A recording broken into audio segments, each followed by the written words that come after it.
Hello guys.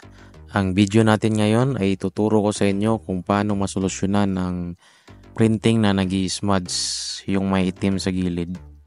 Katulad nito. Ayan. Ito na yung paraan para masolusyonan natin tong gantong printing na nag-i-smudge sa gilid, sa may bandang dulo. Nagkukulay itim siya.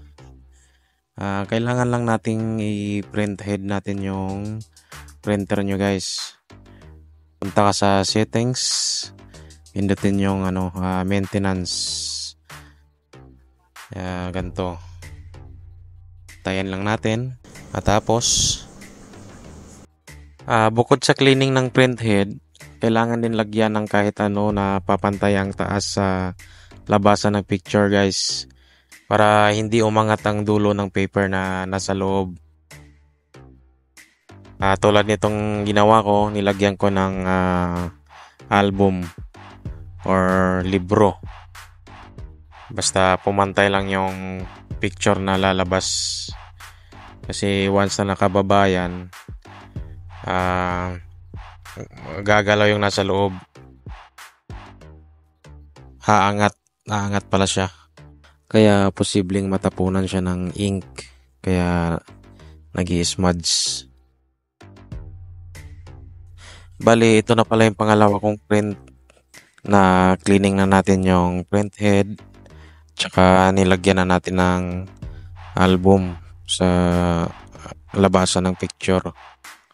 Tignan natin kung mag-i-smudge pa ba paglabas. Fast forward na natin to guys kasi matagal tong printing niya. Dito na lang sa bandang dulo natin tignan guys, para thrilling. Nakakakaba kung meron pa rin bang smudge. Sana wala na, para di sayang yung papel at saka ink. Tayo nating lumabas. Wala.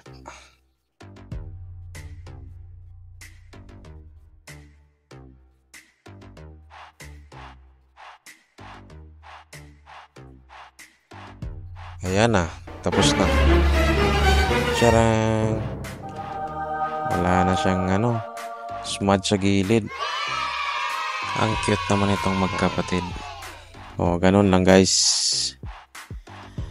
Hanggang dito na lang tayo. Thank you for watching. So may mga katanungan, comment lang kayo.